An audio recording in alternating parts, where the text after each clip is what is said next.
Aku mau cerita tentang kisah dari temanku waktu masih menjadi seorang mahasiswi. Namanya Vivi, seorang mahasiswi berusia 22 tahun. Ia baru saja pulang ke rumah dari kampus ketika ia diserang oleh seorang pria tak dikenal. Pria itu membawanya ke sebuah tempat sepi, lalu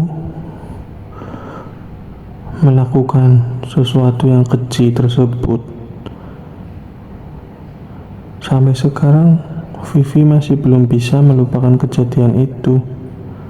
Ia merasa takut, trauma, dan malu. Ia tidak tahu harus berbuat apa. Akhirnya ia memutuskan untuk menemui saya. Ia berharap saya bisa membantunya untuk mengatasi traumanya.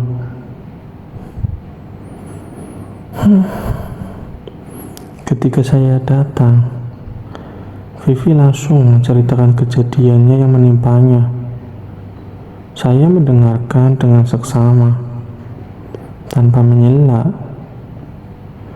Setelah Vivi selesai bercerita, saya berkata, "Vi, aku tahu ini sangat sulit untukmu, tapi kamu harus tahu ya, kamu itu tidak sendirian. Banyak orang yang pernah mengalami hal yang sama sepertimu." Vivi pun mengangguk. "Aku ingin membantumu untuk mengatasi traumamu," kata saya. "Tapi pertama-tama aku ingin kamu menceritakannya lagi. Kali ini aku ingin kamu menceritakannya dengan lebih detail." Vivi pun menghela nafas. Ia mulai menceritakan kejadian itu lagi dengan lebih detail. Ia menceritakan bagaimana pria itu mendekatinya, bagaimana ia membawanya ke tempat sepi, dan bagaimana ia melakukan hal tersebut. Saat Vivi bercerita, saya menulis beberapa catatan. Vivi juga mengajukan beberapa pertanyaan agar jelas ceritanya. Setelah Vivi selesai bercerita, saya pun berkata, "Terima kasih, Vivi. Aku sudah memahami apa yang terjadi. Sekarang aku akan menjelaskan apa itu kasus perbuatan seperti itu." Saya pun menjelaskan bahwa perbuatan seperti itu adalah tindakan kriminal yang dilakukan oleh seseorang untuk memaksa korbannya untuk melakukan hubungan seksual, baik dengan kekerasan ataupun ancaman. Perbuatan itu bisa dilakukan oleh siapa saja, baik laki-laki maupun perempuan.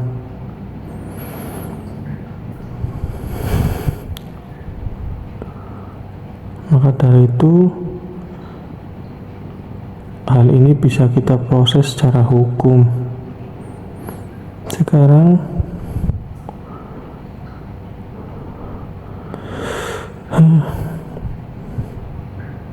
aku tahu ini sulit untuk didengar, kata saya.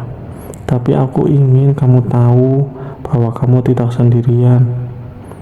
Ada banyak orang yang bisa membantumu. Vivi pun mengangguk. Ia merasa sedikit lega setelah mendengarkan penjelasan saya. "Sekarang aku ingin kamu fokus untuk memulihkan diri," kata saya.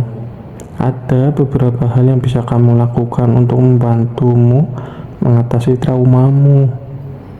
Kemudian saya menjelaskan beberapa cara tersebut. Vivi berkata, "Terima kasih. Aku akan berusaha untuk mengikuti saranmu." Saya pun tersenyum. "Aku yakin kamu bisa, Vi." "Baiklah, sampai jumpa lagi," kata Vivi. Kemudian Vivi keluar dari rumah saya dengan perasaan yang lebih baik. Vivi pun mengikuti saran saya.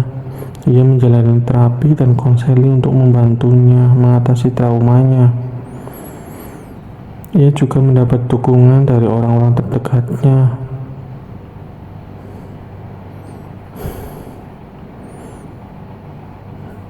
Terima kasih telah mendengarkan cerita dari saya. Mohon subscribe dan like-nya ya guys.